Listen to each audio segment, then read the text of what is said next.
ਸੁਲਤਾਨ multimedia 786 channel ਨਾਲ ਜੁੜੀਆਂ ਸਾਰੀਆਂ ਸੰਗਤਾਂ ਨੂੰ ਜੈ ਪੀਰਾਂ ਦੀ। ਅੱਜ ਦੀ ਵੀਡੀਓ ਵਿੱਚ ਅਸੀਂ ਤੁਹਾਨੂੰ ਦੱਸਾਂਗੇ ਕਿ ਪਰਮਾਤਮਾ ਜੋ ਕਰਦਾ ਹੈ ਉਹ ਠੀਕ ਹੀ ਕਰਦਾ ਹੈ ਤੇ ਜੋ ਕੁਝ ਵੀ ਹੁੰਦਾ ਹੈ ਉਹ ਸਿਰਫ ਚੰਗੇ ਲਈ ਹੀ ਹੁੰਦਾ ਹੈ। ਸੋ ਹੱਥ ਜੋੜ ਕੇ ਬੇਨਤੀ ਹੈ, ਇਸ ਵੀਡੀਓ ਨੂੰ ਪੂਰਾ ਜ਼ਰੂਰ ਦੇਖਿਓ ਤੇ ਇਸ ਚੈਨਲ ਨੂੰ ਵੀ ਜ਼ਰੂਰ ਸਬਸਕ੍ਰਾਈਬ ਕਰਿਓ। ਪੀਰਾਂ ਦੀ ਪਿਆਰੀ ਸਾਧ ਸੰਗਤ ਜੀ, ਇਹ ਵੀਡੀਓ ਸਮਝਾਉਣ ਵਾਸਤੇ ਹੀ ਹੈ। ਇੱਕ ਮੰਦਿਰ ਦੇ ਵਿੱਚ ਇੱਕ ਸੇਵਕ ਸੇਵਾ ਕਰਿਆ ਕਰਦਾ ਸੀ। ਉਹਦਾ ਕੀ ਕੰਮ ਹੁੰਦਾ ਸੀ ਕਿ ਸਾਰਾ ਦਿਨ ਉਹਨੇ ਉਸ ਮੰਦਿਰ ਦੀ ਸਾਫ਼ ਸਫਾਈ ਕਰਨੀ ਆ ਅਤੇ ਆਈਆਂ ਗਈਆਂ ਸੰਗਤਾਂ ਦੀ ਸੇਵਾ ਕਰਨੀ ਆ, ਚਾਹ ਪਾਣੀ ਪੁੱਛਣਾ ਹੈ। ਉਹ ਸਾਰਾ ਦਿਨ ਉਸ ਮੰਦਿਰ ਦੀ ਸਾਫ਼ ਸਫਾਈ ਕਰਦਾ, ਆਈਆਂ ਗਈਆਂ ਸੰਗਤਾਂ ਦੀ ਸੇਵਾ ਕਰਦਾ ਅਤੇ ਜਿਹੜੀਆਂ ਸੰਗਤਾਂ ਉੱਥੇ ਮੱਥਾ ਟੇਕਣ ਆਉਂਦੀਆਂ ਸਨ, ਕੁਝ ਨਾ ਕੁਝ ਪੈਸੇ ਉਹ ਉਸ ਮੰਦਿਰ ਦੇ ਪੁਜਾਰੀ ਨੂੰ ਦੇ ਜਿਆ ਕਰਦੇ ਸਨ, ਜਿਨ੍ਹਾਂ ਦੇ ਵਿੱਚੋਂ ਉਹ ਪੁਜਾਰੀ ਕੁਝ ਪੈਸੇ ਉਸ ਸੇਵਾਦਾਰ ਨੂੰ ਵੀ ਦੇ ਦਿੰਦੇ, ਜਿਹਦੇ ਨਾਲ ਉਹਦੇ ਘਰ ਦਾ ਖਰਚਾ ਚੱਲ ਪੈਂਦਾ ਸੀ। ਇਸੇ ਤਰ੍ਹਾਂ ਹੀ ਵਕਤ ਗੁਜ਼ਰਦਾ ਰਿਹਾ, ਪਰ ਉਹ ਸੇਵਾਦਾਰ ਆਪਣੀ ਜ਼ਿੰਦਗੀ ਤੋਂ ਬਹੁਤ ਜ਼ਿਆਦਾ ਨਿਰਾਸ਼ ਸੀ, ਦੁਖੀ ਸੀ। ਉਹਨੂੰ ਆਪਣੀ ਜ਼ਿੰਦਗੀ ਬਿਲਕੁਲ ਵੀ ਚੰਗੀ ਨਹੀਂ ਸੀ ਲੱਗਦੀ। ਉਹਨੂੰ ਇਹ ਲੱਗਦਾ ਸੀ ਕਿ ਮੈਂ ਮਿਹਨਤ ਜ਼ਿਆਦਾ ਕਰਦਾ ਹਾਂ ਤੇ ਮੈਨੂੰ ਉਹਦਾ ਫਲ ਨਹੀਂ ਮਿਲਦਾ। ਇਸੇ ਕਰਕੇ ਉਹ ਹਰ ਰੋਜ਼ ਪਰਮਾਤਮਾ ਅੱਗੇ ਅਰਦਾਸਾਂ ਕਰਦਾ ਰਹਿੰਦਾ, ਆਪਣੇ ਗਿਲੇ ਸ਼ਿਕਵੇ ਦੱਸਦਾ ਰਹਿੰਦਾ, ਆਪਣੀ ਜ਼ਿੰਦਗੀ ਨੂੰ ਕੋਸਦਾ ਰਹਿੰਦਾ। ਇਸੇ ਤਰ੍ਹਾਂ ਸਮਾਂ ਗੁਜ਼ਰਿਆ। ਇੱਕ ਦਿਨ ਉਹਨੇ ਪਰਮਾਤਮਾ ਦੇ ਅੱਗੇ ਇਹ ਬੇਨਤੀ ਕੀਤੀ ਕਿ ਹੇ ਪਰਮਾਤਮਾ, ਹੇ ਪ੍ਰਭੂ, ਤੁਹਾਡੀ ਜ਼ਿੰਦਗੀ ਕਿੰਨੀ ਚੰਗੀ ਆ। ਤੁਸੀਂ ਇੱਕ ਜਗ੍ਹਾ ਹੀ ਖੜੇ ਰਹਿੰਦੇ ਆ ਤੇ ਮੇਰੀ ਜ਼ਿੰਦਗੀ ਦੇਖੋ ਕਿੰਨੀ ਦੁੱਖਾਂ ਭਰੀ ਆ। ਮੈਂ ਕਿੰਨੀ ਮਿਹਨਤ ਕਰਦਾ ਹਾਂ ਪਰ ਫਿਰ ਵੀ ਮੈਨੂੰ ਉਹਦਾ ਪੂਰਾ ਫਲ ਨਹੀਂ ਮਿਲਦਾ। ਸਾਰਾ ਦਿਨ ਮਿਹਨਤ ਕਰਕੇ ਮੈਂ 2 ਵਕਤ ਦੀ ਰੋਟੀ ਇਕੱਠੀ ਕਰ ਸਕਦਾ ਹਾਂ। ਕਾਸ਼ ਕਿਤੇ ਮੇਰੀ ਜ਼ਿੰਦਗੀ ਵੀ ਤੁਹਾਡੀ ਜ਼ਿੰਦਗੀ ਵਰਗੀ ਹੁੰਦੀ ਤਾਂ ਕਿੰਨਾ ਚੰਗਾ ਹੁੰਦਾ। ਇਹ ਸੁਣ ਕੇ ਪ੍ਰਭੂ ਕਹਿਣ ਲੱਗੇ ਕਿ ਤੂੰ ਜੋ ਸੋਚ ਰਿਹਾ ਹੈ ਇੱਦਾਂ ਬਿਲਕੁਲ ਵੀ ਨਹੀਂ ਆ। ਮੇਰਾ ਕੰਮ ਇੰਨਾ ਆਸਾਨ ਨਹੀਂ ਆ। ਪ੍ਰਭੂ ਕਹਿਣ ਲੱਗੇ ਕਿ ਮੈਨੂੰ ਬਹੁਤ ਸਾਰੀਆਂ ਚੀਜ਼ਾਂ ਦੇਖਣੀਆਂ ਪੈਂਦੀਆਂ, ਬਹੁਤ ਸਾਰੀਆਂ ਵਿਵਸਥਾਵਾਂ ਕਰਨੀਆਂ ਪੈਂਦੀਆਂ ਹਨ, ਜਿਹੜੀਆਂ ਹਰ ਇੱਕ ਇਨਸਾਨ ਦੇ ਵੱਸ ਦੀ ਗੱਲ ਨਹੀਂ ਆ। ਪਰਮਾਤਮਾ ਦੀ ਇਹ ਗੱਲ ਸੁਣ ਕੇ ਉਹ ਇਨਸਾਨ ਕਹਿਣ ਲੱਗਾ, ਪ੍ਰਭੂ ਇਹ ਤੁਸੀਂ ਕਿੱਦਾਂ ਦੀਆਂ ਗੱਲਾਂ ਕਰ ਰਹੇ ਹੋ? ਤੁਹਾਡੀ ਜ਼ਿੰਦਗੀ ਤਾਂ ਬਹੁਤ ਹੀ ਆਸਾਨ ਹੈ। ਮੈਂ ਵੀ ਤੁਹਾਡੇ ਵਾਂਗੂ ਸਾਰਾ ਦਿਨ ਹੀ ਖੜਾ ਰਹਿ ਸਕਦਾ ਹਾਂ। ਇਹ ਸਾਰੀਆਂ ਗੱਲਾਂ ਮੰਦਿਰ ਦਾ ਉਹ ਸੇਵਕ ਆਪਣੇ ਪਰਮਾਤਮਾ ਨੂੰ ਸਾਰੀਆਂ ਗੱਲਾਂ ਕਹਿਣ ਲੱਗਾ। ਪਰਮਾਤਮਾ ਕਹਿਣ ਲੱਗੇ ਕਿ ਮੇਰੇ ਕੰਮ ਦੇ ਵਿੱਚ ਬਹੁਤ ਜ਼ਿਆਦਾ ਸਬਰ ਦੀ ਲੋੜ ਹੁੰਦੀ ਆ ਤੇ ਇਹ ਕੰਮ ਤੂੰ ਬਿਲਕੁਲ ਵੀ ਨਹੀਂ ਕਰ ਸਕਦਾ। ਤਾਂ ਉਹ ਸੇਵਕ ਪਰਮਾਤਮਾ ਦੇ ਪੈਰੀ ਪੈ ਗਿਆ ਅਤੇ ਮਿੰਨਤਾਂ ਕਰਨ ਲੱਗਾ, ਜਿੱਦ ਕਰਨ ਲੱਗਾ ਕਿ ਹੇ ਪ੍ਰਭੂ, ਮੈਨੂੰ ਇੱਕ ਮੌਕਾ ਦਿਓ। ਮੈਂ ਇੱਕ ਦਿਨ ਦੀ ਜ਼ਿੰਦਗੀ ਤੁਹਾਡੇ ਵਾਂਗੂ ਜੀਣੀ ਚਾਹੁੰਦਾ ਹਾਂ। ਕਿਰਪਾ ਕਰਕੇ ਮੈਨੂੰ ਇੱਕ ਮੌਕਾ ਜ਼ਰੂਰ ਦਿਓ। ਤੁਸੀਂ ਮੈਨੂੰ ਜੋ ਹੁਕਮ ਲਾਉਂਗੇ, ਜੋ ਕਹੋਗੇ, ਜਿੱਦਾਂ ਕਹੋਗੇ ਮੈਂ ਉੱਦਾਂ ਹੀ ਕਰਾਂਗਾ, ਪਰ ਮੈਨੂੰ ਇੱਕ ਮੌਕਾ ਜ਼ਰੂਰ ਦਿਓ।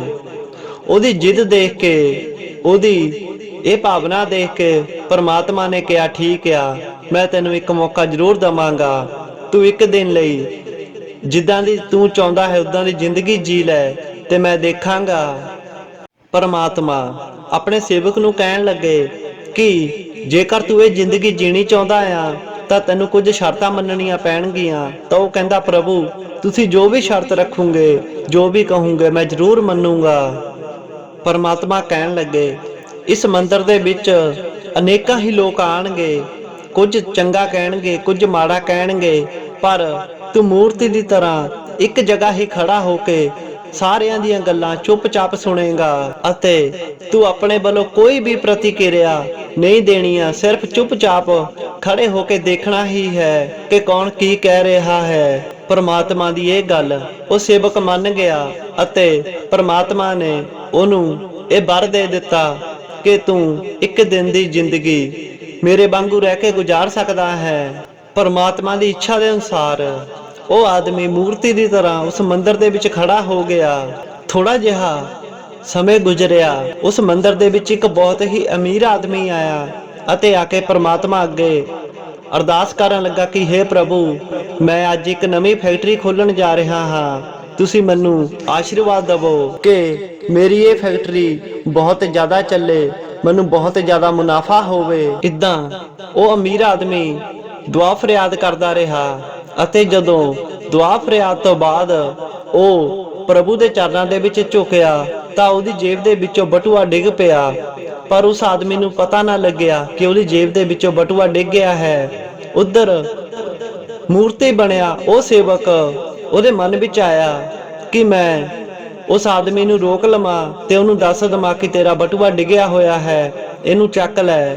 ਪਰ ਉਸੇ ਵਕਤ ਉਹਨੂੰ ਪ੍ਰਮਾਤਮਾ ਦੀਆਂ ਕਈਆਂ ਗੱਲਾਂ ਚੇਤੇ ਆ ਗਈਆਂ ਅਤੇ ਉਹ ਆਪਣੇ ਮਨ ਦੀ ਗੱਲ ਮਨ ਵਿੱਚ ਹੀ ਰੱਖ ਕੇ ਉਹ ਚੁੱਪਚਾਪ ਹੀ ਉੱਥੇ ਖਲੋਤਾ ਰਿਹਾ। ਉਹ ਅਮੀਰ ਆਦਮੀ ਆਪਣੀ ਅਰਦਾਸ ਕਰਕੇ ਉੱਥੋਂ ਚਲਾ ਗਿਆ। ਉਹਦੇ ਜਾਣ ਦੇ ਠੀਕ ਬਾਅਦ ਹੀ ਇੱਕ ਬਹੁਤ ਹੀ ਗਰੀਬ ਆਦਮੀ ਉਸ ਮੰਦਿਰ ਦੇ ਵਿੱਚ ਮੱਥਾ ਟੇਕਣ ਲਈ ਆਇਆ। ਉਹ ਆ ਕੇ ਪਰਮਾਤਮਾ ਦੇ ਚਰਨਾਂ ਦੇ ਵਿੱਚ ਅਰਦਾਸ ਕਰਨ ਲੱਗਾ ਕਿ ਹੇ ਪ੍ਰਭੂ, ਮੈਂ ਬਹੁਤ ਹੀ ਜ਼ਿਆਦਾ ਗਰੀਬ ਆਦਮੀ ਹਾਂ, ਮੇਰੇ ਕੋਲ ਕੁਝ ਨਹੀਂ ਆ, ਮੈਂ ਆਪਣੇ ਪਰਿਵਾਰ ਦਾ ਪਾਲਣ ਪੋਸ਼ਣ ਵੀ ਕਰਨਾ ਹੈ, ਆਪਣੇ ਮਾਂ-ਬਾਪ ਦੀ ਦੁਆ ਦਾ ਇੰਤਜ਼ਾਮ ਵੀ ਕਰਨਾ ਹੈ। ਤੁਸੀਂ ਦੇਖੋ ਮੇਰੇ ਕੋਲ ਸਿਰਫ 1 ਹੀ ਰੁਪਈਆ ਹੈ, ਤੁਸੀਂ ਦੱਸੋ ਇਹਦੇ ਨਾਲ ਮੈਂ ਕੀ ਕਰੂੰਗਾ, ਆਪਣੇ ਘਰ ਦਾ ਕਿੱਦਾਂ ਪਾਲਣ ਪੋਸ਼ਣ ਕਰੂੰਗਾ, ਆਪਣੇ ਮਾਂ-ਬਾਪ ਦੀ ਦਵਾਈ ਕਿੱਦਾਂ ਲੈ ਕੇ ਆਵਾਂਗਾ। ਹੇ ਪ੍ਰਭੂ, ਹੁਣ ਤੁਸੀਂ ਹੀ ਕੋਈ ਚਮਤਕਾਰ ਕਰੋ ਅਤੇ ਮੇਰੇ ਲਈ ਰੁਪਈਆਂ ਪੈਸਿਆਂ ਦਾ ਇੰਤਜ਼ਾਮ ਕਰੋ।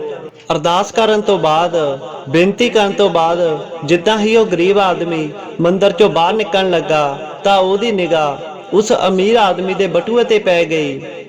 ਉਹ ਆਦਮੀ ਬਟੂਏ ਵੱਲੋਂ ਗਿਆ, ਝੁਕਿਆ ਅਤੇ ਬਟੂਆ ਚੱਕ ਲਿਆ ਅਤੇ ਫਿਰ ਆ ਕੇ ਪਰਮਾਤਮਾ ਅੱਗੇ ਬੇਨਤੀ ਕਰਨ ਲੱਗਾ ਕਿ ਹੇ ਪ੍ਰਭੂ, ਤੁਸੀਂ ਤਾਂ ਬਹੁਤ ਹੀ ਧੰਨ ਹੋ, ਮੈਂ ਹੁਣੇ ਹੀ ਬੇਨਤੀ ਕੀਤੀ ਸੀ ਕਿ ਮੇਰੇ ਲਈ ਧਨ ਦਾ ਇੰਤਜ਼ਾਮ ਕਰੋ ਤੇ ਤੁਸੀਂ ਮੇਰੀ ਬੇਨਤੀ ਨੂੰ ਕਬੂਲ ਕਰ ਲਿਆ ਹੈ, ਮੈਨੂੰ ਧਨ ਦੇ ਦਿੱਤਾ ਹੈ, ਤੁਸੀਂ ਬੜੇ ਹੀ ਮਹਾਨ ਹੋ, ਬੜੇ ਹੀ ਧਨ ਹੋ, ਆਪਣੇ ਸੇਵਕਾਂ ਦੀ ਤੁਸੀਂ ਹਰ ਮੁਰਾਦ ਨੂੰ ਪੂਰਾ ਕਰਦੇ ਹੋ।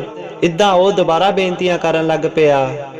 ਹੁਣ ਇਹਨਾਂ ਪੈਸਿਆਂ ਦੇ ਨਾਲ ਮੇਰਾ ਪਰਿਵਾਰ ਕੁਝ ਦਿਨਾਂ ਦੇ ਲਈ ਵਧੀਆ ਭੋਜਨ ਕਰ ਸਕੇਗਾ, ਮੈਂ ਆਪਣੇ ਮਾਂ-ਬਾਪ ਦੇ ਲਈ ਦਵਾਈ ਵੀ ਲੈ ਕੇ ਆ ਸਕਦਾ ਹਾਂ। ਇਹਦੇ ਲਈ ਤੁਹਾਡਾ ਲੱਖਾਂ ਹੀ ਧੰਨਵਾਦ।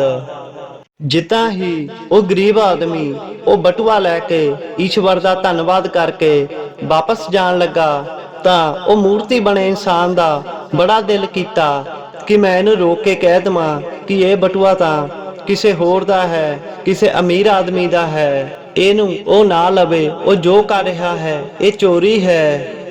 ਲੇਕਿਨ ਪਰਮਾਤਮਾ ਦੀ ਸ਼ਰਤ ਦੇ ਅਨੁਸਾਰ ਉਹ ਕਿਸੇ ਨੂੰ ਕੁਝ ਨਹੀਂ ਕਹਿ ਸਕਦਾ ਸੀ, ਇਸ ਲਈ ਉਹ ਫਿਰ ਚੁੱਪ ਹੋ ਗਿਆ। ਉਸ ਗਰੀਬ ਆਦਮੀ ਦੇ ਜਾਣ ਤੋਂ ਬਾਅਦ ਉਸ ਮੰਦਿਰ ਦੇ ਵਿੱਚ ਇੱਕ ਤੀਸਰਾ ਆਦਮੀ ਆਇਆ ਜਿਹੜਾ ਕਿ ਕਿਸ਼ਤੀ ਚਲਾਉਂਦਾ ਸੀ ਅਤੇ ਉਹਨੂੰ 15 ਦਿਨਾਂ ਦੇ ਲਈ ਕਿਸ਼ਤੀ ਲੈ ਕੇ ਦਰਿਆ ਦੇ ਵਿੱਚ ਜਾਣਾ ਸੀ, ਸਮੁੰਦਰ ਦੇ ਵਿੱਚ ਜਾਣਾ ਸੀ।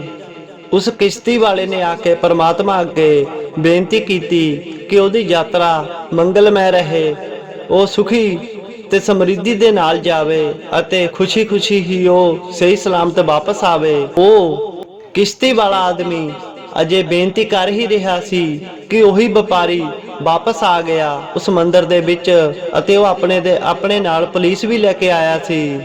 ਉਸ ਕਿਸ਼ਤੀ ਵਾਲੇ ਨੂੰ ਦੇਖ ਕੇ ਉਹ ਅਮੀਰ ਆਦਮੀ ਕਹਿਣ ਲੱਗਾ ਕਿ ਮੇਰੇ ਬਾਅਦ ਸ਼ਾਇਦ ਇਹੀ ਹੀ ਮੰਦਿਰ ਦੇ ਵਿੱਚ ਆਇਆ ਹੈ ਅਤੇ ਇਹਨੇ ਹੀ ਮੇਰੇ ਬਟੂਏ ਨੂੰ ਚੱਕਿਆ ਹੋਵੇਗਾ, ਤੁਸੀਂ ਇਹਨੂੰ ਗ੍ਰਿਫਤਾਰ ਕਰ ਲਵੋ। ਹੁਣ ਉਹ ਪੁਲਿਸ ਉਸ ਕਿਸ਼ਤੀ ਵਾਲੇ ਨੂੰ ਗ੍ਰਿਫਤਾਰ ਕਰਕੇ ਲੈ ਕੇ ਜਾਣ ਲੱਗੀ ਤਾਂ ਉਹ ਸੇਵਕ ਜਿਹੜਾ ਮੂਰਤੀ ਬਣਿਆ ਹੋਇਆ ਸੀ ਉਹਦੇ ਤੋਂ ਇਹ ਅਨਿਆਂ ਦੇਖਣਾ ਹੋਇਆ, ਪਰ ਸ਼ਰਤ ਦੇ ਅਨੁਸਾਰ ਉਹਨੂੰ ਚੁੱਪ ਰਹਿਣਾ ਸੀ। ਉਹਨੂੰ ਲੱਗਿਆ ਕਿ ਇਹ ਸਭ ਕੁਝ ਹੀ ਗਲਤ ਹੋ ਰਿਹਾ ਹੈ। ਸੋਚਣ ਲੱਗਾ ਕਿ ਜੇਕਰ ਮੈਂ ਹੁਣ ਚੁੱਪ ਰਿਹਾ ਤਾਂ ਕਿਸੇ ਬੇਕਸੂਰ ਆਦਮੀ ਨੂੰ ਵਿਅਰਥ ਵਿੱਚ ਹੀ ਇਹ ਸਜ਼ਾ ਭੁਗਤਣੀ ਪੈ ਜਾਵੇਗੀ। ਇਸੇ ਲਈ ਉਸ ਸੇਵਕ ਨੇ ਜੋ ਕਿ ਪਰਮਾਤਮਾ ਦੀ ਜਗ੍ਹਾ ਮੂਰਤੀ ਬਣ ਕੇ ਖੜਾ ਹੋਇਆ ਸੀ, ਉਹਨੇ ਕਿਹਾ, ਉਹ ਕਹਿਣ ਲੱਗੇ ਕਿ ਬਟੂਆ ਇਸ ਕਿਸ਼ਤੀ ਵਾਲੇ ਨੇ ਨਹੀਂ, ਇਹ ਤੋਂ ਪਹਿਲਾਂ ਆਏ ਉਸ ਗਰੀਬ ਆਦਮੀ ਨੇ ਚੱਕਿਆ ਹੈ। ਮੈਂ ਪਰਮਾਤਮਾ ਆ ਤੇ ਮੈਂ ਇਹ ਸਭ ਕੁਝ ਹੀ ਦੇਖਿਆ ਹੈ। ਹੁਣ ਪੁਲਿਸ ਪਰਮਾਤਮਾ ਦੀ ਗੱਲ ਕਿੱਦਾਂ ਨਾ ਮੰਨਦੀ। ਪੁਲਿਸ ਨੇ ਉਸ ਕਿਸ਼ਤੀ ਵਾਲੇ ਨੂੰ ਤਾਂ ਛੱਡ ਦਿੱਤਾ ਤੇ ਉਸ ਗਰੀਬ ਨੂੰ ਫੜ ਲਿਆ ਜਿਹਨੇ ਉਹ ਬਟੂਆ ਚੱਕਿਆ ਸੀ। ਹੁਣ ਜਦੋਂ ਉਹਦਾ ਸਮਾਂ ਪੂਰਾ ਹੋ ਗਿਆ, ਪਰਮਾਤਮਾ ਉਹਦੇ ਕੋਲ ਆਏ ਤਾਂ ਉਸ ਸੇਵਕ ਨੇ ਸਾਰਾ ਦਿਨ ਜੋ ਵੀ ਹੋਇਆ ਪਰਮਾਤਮਾ ਨੂੰ ਦੱਸਿਆ ਅਤੇ ਬੜੇ ਮਾਣ ਦੇ ਨਾਲ ਕਹਿਣ ਲੱਗਾ ਕਿ हे ਪ੍ਰਭੂ, ਦੇਖੋ ਅੱਜ ਮੈਨੇ ਇੱਕ ਗਲਤ ਕੰਮ ਹੋਣ ਤੋਂ ਬਚਾ ਲਿਆ। ਅੱਜ ਮੈਂ ਇੱਕ ਬੇਕਸੂਰ ਨੂੰ ਸਜ਼ਾ ਹੋਣ ਤੋਂ ਬਚਾ ਲਿਆ। ਦੇਖੋ ਤੁਹਾਡੀ ਜ਼ਿੰਦਗੀ ਜੀ ਕੇ ਅੱਜ ਮੈਨੇ ਇੱਕ ਕਿੰਨਾ ਵਧੀਆ ਕੰਮ ਕੀਤਾ ਹੈ। ਆਪਣੇ ਸੇਵਕ ਦੀ ਇਹ ਗੱਲ ਸੁਣ ਕੇ ਪ੍ਰਮਾਤਮਾ ਕਹਿਣ ਲੱਗੇ ਕਿ ਤੂੰ ਇਹ ਕੀ ਕੀਤਾ? ਮੈਂ ਤਾਂ ਤੈਨੂੰ ਕਿਹਾ ਸੀ ਕਿ ਤੂੰ ਚੁੱਪਚਾਪ ਮੂਰਤ ਦੀ ਤਰ੍ਹਾਂ ਖੜੇ ਰਹਿਣਾ ਹੈ, ਕੁਝ ਨਹੀਂ ਬੋਲਣਾ, ਜੋ ਹੁੰਦਾ ਹੈ ਚੁੱਪਚਾਪ ਹੀ ਦੇਖਣਾ ਹੈ। ਮੇਰੀ ਗੱਲ ਨਾ ਬਣ ਕੇ ਤੂੰ ਮੇਰੀ ਪੂਰੀ ਯੋਜਨਾ ਤੇ ਪਾਣੀ ਫੇਰ ਦਿੱਤਾ। ਪਰਮਾਤਮਾ ਕਹਿਣ ਲੱਗੇ ਮੇਰੀ ਗੱਲ ਧਿਆਨ ਦੇ ਨਾਲ ਸੁਣ। ਉਹ ਜਿਹੜਾ ਅਮੀਰ ਆਦਮੀ ਸੀ ਉਹਨੇ ਸਾਰੀ ਜ਼ਿੰਦਗੀ ਮਾੜੇ ਕਰਮ ਕਰਕੇ ਗਰੀਬਾਂ ਦਾ ਖੂਨ ਪਸੀਨਾ ਚੂਸ ਕੇ ਹੀ ਇਹ ਸਾਰਾ ਪੈਸਾ ਇਕੱਠਾ ਕੀਤਾ ਹੈ, ਤੇ ਜੇ ਉਹਦੇ ਪੈਸੇ ਵਿੱਚੋਂ ਕਿਸੇ ਗਰੀਬ ਨੂੰ ਥੋੜੇ ਪੈਸੇ ਮਿਲ ਜਾਂਦੇ ਤਾਂ ਉਹਦਾ ਕੁਝ ਨਹੀਂ ਘਟਣਾ ਸੀ, ਉਲਟਾ ਉਸ ਗਰੀਬ ਦੀ ਮਦਦ ਹੋ ਜਾਣੀ ਸੀ, ਉਹਦਾ ਟਾਈਮ ਸਰ ਜਾਣਾ ਸੀ ਤੇ ਉਹਦਾ ਮਾੜਾ ਪੈਸਾ ਕਿਸੇ ਚੰਗੇ ਕੰਮ ਲੱਗ ਜਾਂਦਾ ਤਾਂ ਉਸ ਵਪਾਰੀ ਦੇ ਥੋੜੇ ਕਰਮ ਮਾੜੇ ਕਰਮ ਘਟ ਜਾਂਦੇ। ਤੇ ਜਿਹੜੇ ਕਿਸ਼ਤੀ ਵਾਲੇ ਨੂੰ ਤੂੰ ਸਮੁੰਦਰੀ ਯਾਤਰਾ ਤੇ ਭੇਜ ਦਿੱਤਾ, ਹੁਣ ਉਹ ਜਿੰਦਾ ਵਾਪਸ ਨਹੀਂ ਆਵੇਗਾ, ਕਿਉਂਕਿ ਸਮੁੰਦਰ ਦੇ ਵਿੱਚ ਬਹੁਤ ਵੱਡਾ ਤੂਫਾਨ ਆਉਣੇ ਵਾਲਾ ਹੈ। ਜੇ ਉਹ ਕੁਝ ਨਾ ਕੁਝ ਦਿਨ ਉਹ ਜੇਲ੍ਹ ਵਿੱਚ ਕੱਟ ਲੈਂਦਾ ਤਾਂ ਉਹਦੀ ਜ਼ਿੰਦਗੀ ਬਚ ਜਾਂਦੀ, ਪਰ ਮੇਰੀ ਇਸ ਯੋਜਨਾ ਤੇ ਵੀ ਤੂੰ ਪਾਣੀ ਫੇਰ ਦਿੱਤਾ। ਪਰਮਾਤਮਾ ਦੀ ਇਹ ਗੱਲ ਸੁਣ ਕੇ ਸੇਵਕ ਸੋਚਣ ਲੱਗਾ ਕਿ ਉਹ ਤਾਂ ਸਿਰਫ ਉਹੀ ਦੇਖ ਰਿਹਾ ਸੀ ਜੋ ਉਹਦੇ ਸਾਹਮਣੇ ਹੋ ਰਿਹਾ ਸੀ। ਇਹਨਾਂ ਸਾਰੀਆਂ ਗੱਲਾਂ ਦੇ ਪਿੱਛੇ ਕੀ ਸੱਚ ਸੀ ਇਹ ਤਾਂ ਉਹ ਦੇਖ ਹੀ ਨਹੀਂ ਸਕਿਆ। ਦੂਸਰੇ ਪਾਸੇ ਪਰਮਾਤਮਾ ਈਸ਼ਵਰ ਸਾਰੇ ਕੰਮਾਂ ਤੇ ਆਪਣੀ ਨਿਗਾਹ ਰੱਖ ਕੇ ਆਪਣੀ ਯੋਜਨਾ ਬਣਾਉਂਦੇ ਆ, ਹਰ ਇੱਕ ਦੀ ਸਹਾਇਤਾ ਹਰ ਇੱਕ ਤੇ ਨਿਗਾਹ ਰੱਖਦੇ ਆ। ਪੀਰਾਂ ਦੀ ਪਿਆਰੀ ਸਾਧ ਸੰਗਤ ਜੀ, ਜਦੋਂ ਕੁਝ ਸਾਡੇ ਨਾਲ ਗਲਤ ਹੁੰਦਾ ਆ ਜਾਂ ਜੋ ਅਸੀਂ ਚਾਹੁੰਦੇ ਆ ਉਹ ਨਹੀਂ ਹੁੰਦਾ, ਉਹ ਨਹੀਂ ਮਿਲਦਾ, ਤਾਂ ਅਸੀਂ ਪਰਮਾਤਮਾ ਨੂੰ ਦੋਸ਼ ਦੇਣ ਲੱਗ ਪੈਂਦੇ ਆ, ਅਸੀਂ ਚਿੜਚਿੜੇ ਹੋ ਜਾਂਦੇ ਆ। ਪਰ ਅਸੀਂ ਇਹ ਨਹੀਂ ਸੋਚਦੇ ਕਿ ਇਹਦੇ ਪਿੱਛੇ ਵੀ ਸਾਡਾ ਕੋਈ ਭਲਾ ਹੀ ਹੋਵੇਗਾ, ਉਸ ਪਰਮਾਤਮਾ ਦੀ ਕੋਈ ਨਾ ਕੋਈ ਯੋਜਨਾ ਹੀ ਹੋਵੇਗੀ, ਕਿਉਂਕਿ ਪਰਮਾਤਮਾ ਕਦੀ ਕਿਸੇ ਦਾ ਬੁਰਾ ਨਹੀਂ ਕਰਦਾ ਤੇ ਨਾ ਹੀ ਉਹ ਕਦੀ ਕਿਸੇ ਦਾ ਬੁਰਾ ਹੋਣ ਦਿੰਦਾ ਹੈ। ਸਾਨੂੰ ਸਾਡੇ ਕੀਤੇ ਕਰਮਾਂ ਦਾ ਹੀ ਫਲ ਮਿਲਦਾ ਹੈ।